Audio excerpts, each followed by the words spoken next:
So welcome back first in part 3 of our Linux terminal series. We are focusing on one of the most important areas of cybersecurity and system administration, file and directory commands. So first of we see how we can open a directory, change directory, how can we see the permission of files whenever we penetration testing on some of the system. That time we need to identify what type of permission they have there are home directory है या फिर किसी भी file है root file है या फिर कोई कॉन्फ़िग फाइल है पासवर्ड फाइल है तो हम जो यूजर से पेनिट्रेशन या फिर आरसी हमने ली है उस यूजर को कौन कौन सी परमिशन है उस फाइल पे तो हम कैसे चेक सकते हैं हमने अगर अभी यहाँ पे डेस्कटॉप डायरेक्टरी में जाके हम देखें तो ls-l करके की हम परमिशन देख सकते हैं कि कौन कौन सी परमिशन है विथ लिस्ट। तो देख सकते हैं कि अभी यहाँ पे थर्ड पार्ट करके एक फोल्डर है जिसको जिसको ये फॉर्मेट में हमें रिजल्ट मिला है कि ये जो पूरा है वो परमिशन दिखा रहा है ये इतना पूरा कि कौन कौन सी परमिशन कौन कौन से यूजर को है वो मैं भी आपको बताता हूँ कि कैसे वो क्या रिप्रेजेंट कर रहा है। तो ये आप देख सकते हैं कितने लेटर है 1 2 3 4 5 6 7 8 9 और 10। तो फर्स्ट जो है वो रिप्रेजेंट डी यहाँ पे जो डी मेंशन किया है वो ये रिप्रेजेंट करता है कि ये क्या चीज है। डायरेक्टरी है, सिंबॉलिक लिंक है कि ड्राइव है कि क्या है, ब्लॉक है। तो अगर यहाँ पे डी के बदले अगर आइफन हो वहां पे तो ये समझ लो कि वहां पे रेगुलर फाइल है। If there are D then there are directory. अगर वहां पे एल एल मेंशन है डी की वजह से डी के अलावा तो वहां पे आप समझ लीजिए कि वो सिंबॉलिक लिंक है। अगर वहां पे सी है तो एक करेक्टर डिवाइस है। अगर वहां पे बी है तो ब्लॉक डिवाइस है, मतलब कि आप हार्ड डिस्क और हार्ड डिस्क के रोस। तो फिर आप अभी बाकी के जो 9 लेटर बचे वो क्या है। तो 9 लेटर में तीन तीन के पार्ट होते हैं, like first 3 letter, second 3 letter और फोर्थ 3 लेटर। तो जो फर्स्ट 3 लेटर है वो इस तरह से। तो आर का मतलब होता है कि रीड, और डब्ल्यू का मतलब होता है राइट, और एक्स का मतलब होता है एग्जीक्यूट। तो हमारा यूजर है कुणाल। तो जो भी अभी इस फाइल का जो ओनर है वो कुणाल है। तो जो फर्स्ट 3 लेटर होते हैं डी के बाद के तो वो रिप्रेजेंट करते हैं कि यूजर को कितनी परमिशन। यहाँ पे लिखा है रीड राइट एग्जीक्यूट, तो यूजर को रीड करने की परमिशन है भी है, राइट भी कर सकता है और वो फाइल को एग्जीक्यूट भी कर सकता है। बाद में सेकंड RWX, सेकंड जो 3 लेटर्स का ब्लॉक है उसमें भी ग्रुप रिप्रेजेंट करता है कि उस ग्रुप को रीड राइट और एग्जीक्यूट की भी परमिशन है। और जो थर्ड है RWX वो क्या रिप्रेजेंट करता है कि अदर यूजर्स को कितनी परमिशन है। अगर कुणाल के अलावा कोई है यूजर यहाँ पे जो कि लॉगिन हुआ है तो उसको कितनी परमिशन है इस थर्ड पार्ट पे। तो यहाँ पे डब्ल्यू पे हाइफन है लेकिन आर और एक्स है, मतलब रीड भी कर सकता है और एग्जीक्यूट भी कर सकता है लेकिन राइट नहीं कर सकता। अगर हम ये चाहते हैं कि अदर यूजर कोई आए वो भी इसको राइट कर सके तो हम क्या करेंगे कि chmod चेंज मोड करके टूल है, मतलब वो यूज करेंगे, डिफॉल्ट आता है वो उबुंटू लिनक्स बेस्ड सिस्टम में। तो वहां पे हमें वैल्यूज यूज करनी होती है, वहां पे हम RWX यूज नहीं कर सकते कि भाई चलो हमें अदर यूजर को राइट की परमिशन देते हैं तो ऐसे राइट करके हम नहीं लिख सकते कि भी थर्ड पार्ट को दे दो, थर्ड पार्ट फोल्डर को परमिशन दे दो राइट की, ऐसे हम यूज नहीं कर सकते। तो हम कैसे यूज करेंगे कि हर हर एक यूजर को परमिशन की वैल्यू होती है, लाइक राइट है तो राइट को 4 की वैल्यू होती है। Right means 4, sorry read means 4। अगर हम राइट कर रहे हैं तो राइट मीन्स 2, और एग्जीक्यूट कर रहे हैं तो एग्जीक्यूट मीन्स मीन्स 1। तो दैट मीन्स लाइक रीड की 4 वैल्यू है, राइट की 2 वैल्यू है, एक्स की 1 वैल्यू है। तो इस तरह से हम परमिशन दे सकते हैं। थर्ड पार्ट है अभी अभी हमें समझ लो कि चलो यहाँ पे हम देख लेते हैं पहले कि यूजर को कितनी परमिशन। तो यूजर का रीड मतलब 4, write means 2, X means 1। That means they we are 7 यहाँ लाइक यहाँ पे 7 है, यहाँ पे 7 है, लेकिन यहाँ पे 4 और 1 ही है, सिर्फ 4 और 1 मीन्स 5। तो write की परमिशन नहीं है। अगर हमें यहाँ पे write की परमिशन देनी है तो 2 ऐड करना पड़ेगा, क्योंकि write का जो वैल्यू होता है वो 2 होता है।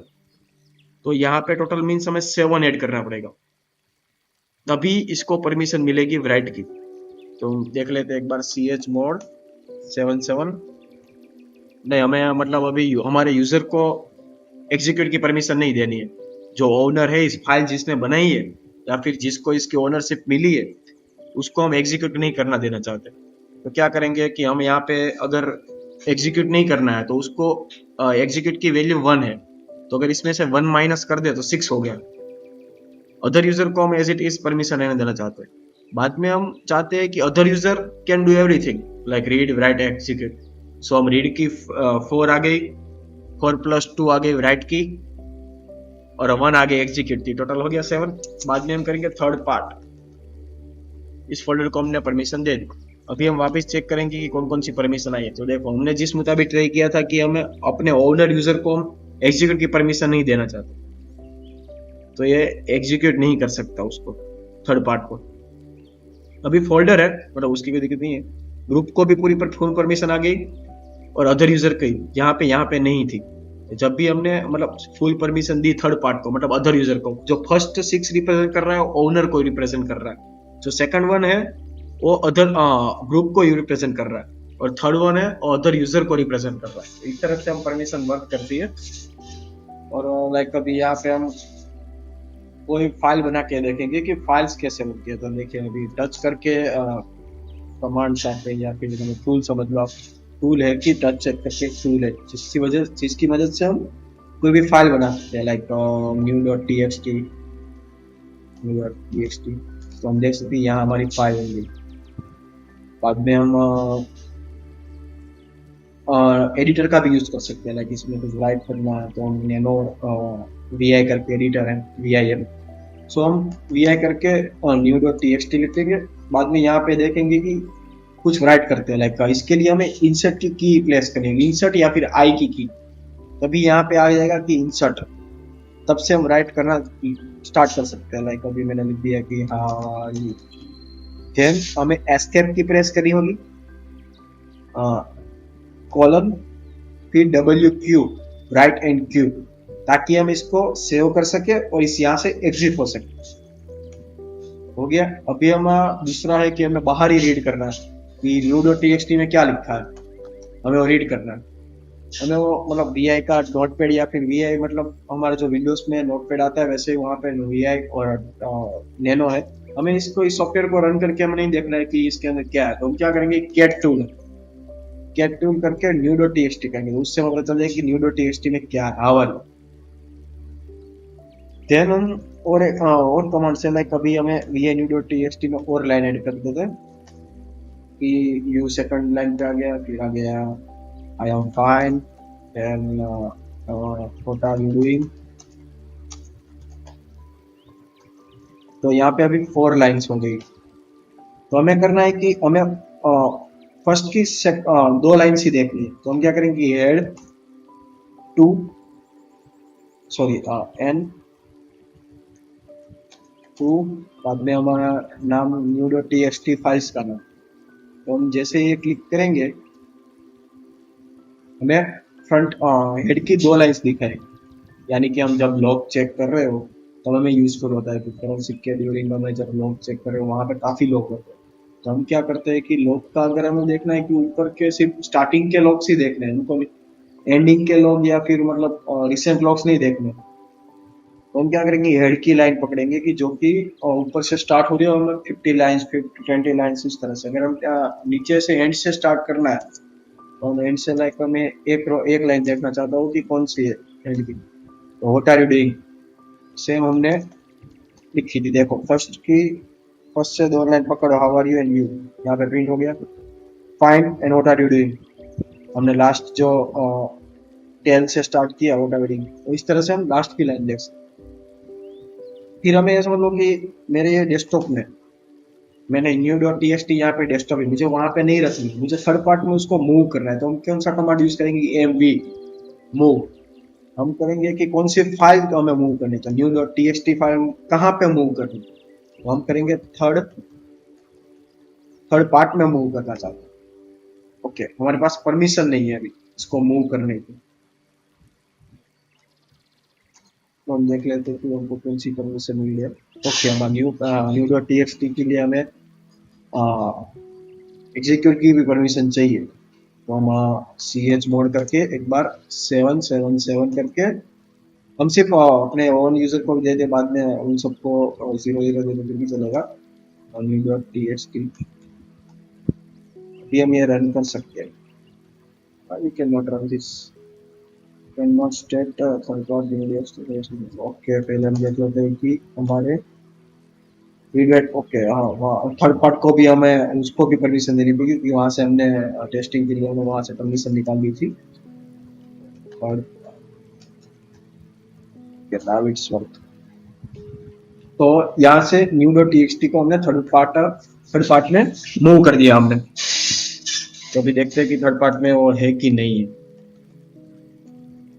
चलो, यहाँ पे फाइल आ गई न्यू डॉट टीएक्सटी करके। तो उस तरह से हम फाइल्स मूव और कॉपी कर सकते हैं। कॉपी के लिए हम सिर्फ यूज करेंगे कि यहाँ से हमें वहां पे वापस फाइल एक कॉपी करके भेज देनी है, क्योंकि वहां पे भी हमको फाइल चाहिए। तो क्या करेंगे कि यहाँ से हम एक स्टेप बैक जाएंगे।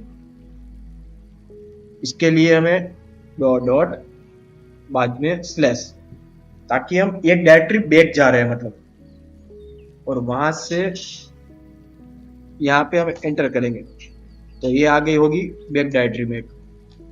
देखो, डेस्कटॉप में वापस आ गई। अगर मुझे डेस्कटॉप में से मेन डायरेक्टरी में जाना है तो मैं क्या करूंगा, तो मैं पहले करूंगा cd change directory dot dot, ताकि मैं एक स्टेप पीछे जाऊंगा मेन डायरेक्टरी में। मेरे यूजर की ये मेन डायरेक्टरी है। तो डेस्कटॉप में चला गया। अभी मैं डेस्कटॉप में था, चलो मैं डेस्कटॉप में था, अभी मैं जा रहा हूँ डॉक्यूमेंट्स में। अगर मुझे डायरेक्ट डॉक्यूमेंट से डेस्कटॉप में जाना है तो क्या करूंगा, मैं cd से ए कर दूंगा। तो वापिस में आ गया पीछे। मैं जिस डायरेक्टरी से मैं लास्ट में आया हूँ, लाइक अभी वापस में आपको एक बार डाउनलोड में जाकर दिखाऊंगा। डाउनलोड में हूँ मैं भी, ठीक है। यहाँ से मैं क्या कर रहा हूँ कि सीधा मैं जा रहा हूँ बैक होके डेस्कटॉप में। लेकिन अभी मुझे पता चला कि मेरे को डाउनलोड में से कुछ लेना है या फिर कुछ फाइल चेक करनी है, तो मैं वापस बाहर जाऊंगा। उससे अच्छा क्या करना है कि मेरे को सीडी करके आईफन, तो मैं क्या कि जो लास्ट वर्किंग डायरेक्टरी थी, जो कि मेरी लास्ट वर्किंग डायरेक्टरी थी, वहां पे वापस में चला जाऊंगा। डेस्कटॉप वापस सीडी करूंगा तो मैं डाउनलोड, उस तरह से ये वर्क करता है। अगर मुझे, चलो समझ लो कि मुझे कोई फाइल्स डिलीट करनी है, यहाँ पे न्यू डॉट टीएक्सटी मुझे फाइल नहीं चाहिए, तो मैं क्या करूंगा, रिमूव आरएम और न्यू डॉट टीएक्सटी करके लिख दूंगा, तो ये रिमूव हो गई। अगर मुझे थर्ड पार्ट में वहां पे है, लेकिन वहां पे चलो 2 फाइल नहीं है, यहाँ पे 10-15 फाइल्स, तो मैं सारे एक एक करके डिलीट करके थोड़ी बैठूंगा यहाँ पे। अगर और यहाँ पे टर्मिनल है तो मैं तो ऐसे सिलेक्ट भी नहीं कर सकता विंडोज की तरह। तो क्या करते हैं कि आरएम और ये, लेकिन इसमें ये हो सकता है कि अगर आप रूट में हो और आपको गलती से कुछ ऐसा क्लिक हो जाए कि आप सारे फाइल्स, इंपॉर्टेंट फाइल्स भी यहाँ से चली जाएंगी आप। तो एक बार पर मतलब आपको एक वार्निंग देता है कि are you sure you want to all delete two files, so yes, okay, can see there are nothing addition, so we can use a rm file for this, and we can also, like अभी मैं एक file create कर देता हूँ create। Okay, सो एक new dot TXT करके file होगी और एक न्यू डॉट होगी। तो अभी मेरे को कोई फाइल फाइंड करना है, न्यू डॉट टीएक्सटी करके एक फाइल है, वो फाइंड करवाओ। तो यहाँ पे मिल गई आपको। लाइक कभी मेरे पास यहाँ पे लाखों फाइल्स है, मैं एक एक टर्मिनल में, मतलब मैं कैसे एक एक फाइल को ढूंढता बैठूंगा। तो मैं क्या करूंगा कि फाइंड करके अपनी फाइल का नाम लिख दूंगा जो कि मैं ढूंढना चाहता हूँ। तो वहां से आपको आपकी फाइल मिल जाएगी, लाइक प्री बिल्ड इंडेक्स के थ्रू। ये मतलब प्री बिल्ड इंडेक्स के ऊपर रिले करता है। तो आपको मैं प्री बिल्ड इंडेक्स और मैं आपको आगे समझा दूंगा कि क्या क्या होता है, आगे देखेंगे। अब बाद में कि हमको मेटा डेटा देखना है, जैसे कि हमें विंडोज या फिर मोबाइल में हमें दिखाता है कि कब ये फाइल क्रिएट हुई थी, कब मॉडिफाइड हुई थी। तो हम क्या करेंगे, स्टेट न्यू डॉट टीएक्सटी, ये डॉट न्यू का आ गया। तो हम यहाँ से देख सकते हैं कि साइज क्या है फाइल की, फाइल नेम क्या है, आईनोड क्या है, लिंक्स क्या है, ग्रुप आईडी क्या है उसकी। देखो यहाँ पे परमिशन भी हमें दिखा देगा कि रीड राइट की यूजर को सिर्फ रीड राइट और एग्जीक्यूट की परमिशन नहीं है यूजर को। यहाँ पे देखो हमें उसमें दिखा रहा है कि जो वैल्यू में 664, जो हमने पहले सीखा था कि 66 वैल्यूज क्या होती है, सब मॉडिफाइड कब हुई है, एक्सेस कब हुई है, चेंज कब हुई है, चेंज हुई ही नहीं है, फाइल क्रिएट कब हुई है। तो इससे हम ये देख सकते हैं कि क्या क्या उसका क्या बोलते हैं मेटा डेटा है, ताकि आप उसको मतलब फोरेंसिक के या फिर ऑडिटिंग के ड्यूरिंग आप देख सको कि इंसिडेंट हो चुका है या फिर कुछ ऐसा हुआ है तो कब फाइल ये क्रिएट हुई थी और उसे। तो आज के लिए इतना ही guys, we will meet in a next video, and if you feel interesting, so please subscribe and like the video.